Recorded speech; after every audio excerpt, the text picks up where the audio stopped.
Hi again, General Math students. In this video we're going to continue our study of trust funds and perpetuities. In particular we're focusing on perpetuities in this video. Now in the previous video we looked at this example with Margot with her will stipulating that $50,000 would be invested in a trust fund and that would result in an annual payment to a young artist of this amount.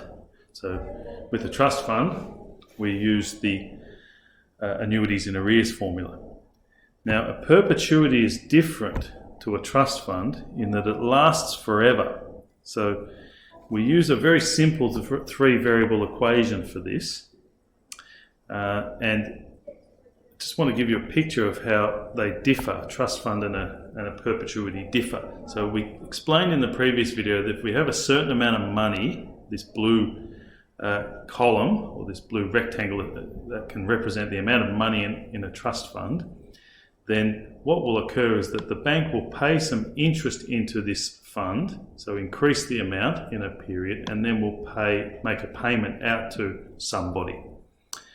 Okay, and then they'll add some interest in the next period and make a payment, add interest, make a payment, and keep going with this one step forward, two steps back type situation until eventually the amount in the account is whittled down to nothing, to zero, and it runs out, right? Now with a perpetuity, it's going to last forever. So I'm going to use this orange rectangle to represent the interest being added to the account. So some interest is added to this account, and then the bank pays that amount out to somebody.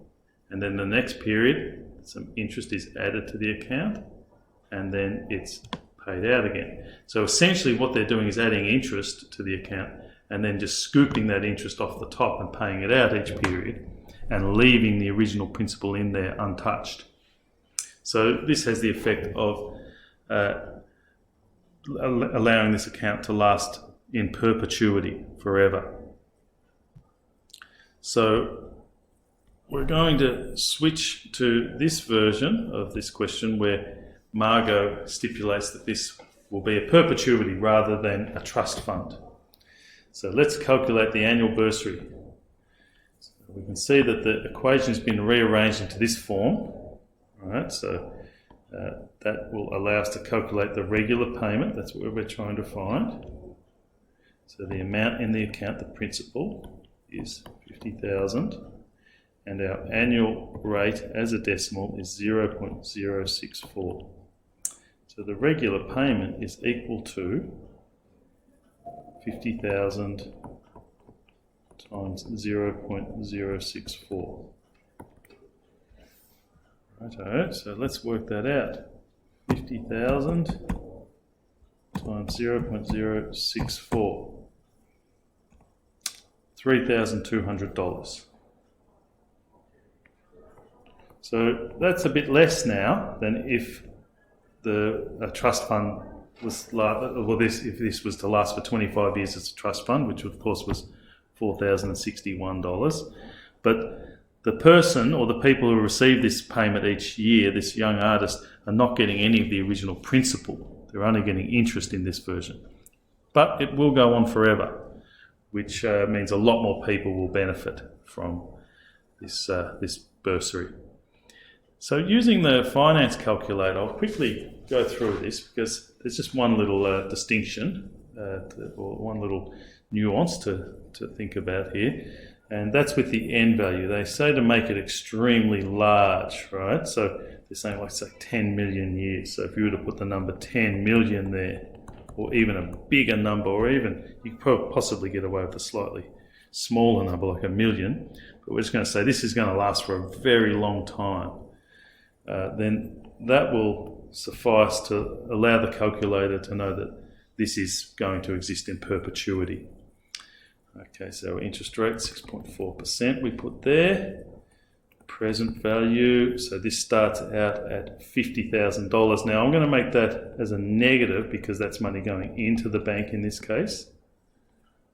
Okay, our regular payment we want to figure that out. So that's our question mark.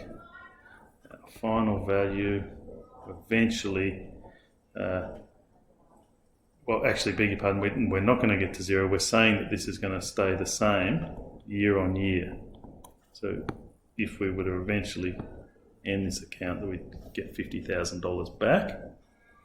PPY and CPY can both be 1 because it's an annual rate, and we'll have an end at the bottom because the payment comes at the end of each period. So if we were to have a go at this one, menu, finance, get the finance solver going, we've got 10 million here. 6.4 in this one. 50,000 goes into the bank. We'll leave that blank, that's all we're trying to find, and that's going to remain like that forever. We've got 1 and 1 here with an end. So if we go back up and push enter on our payment, we match that $3,200, and that's positive, meaning it's coming out of the bank each time. So that's how we use the calculator to handle a perpetuity. All right, thanks for watching. Have a look at the description for the video and try some of those questions.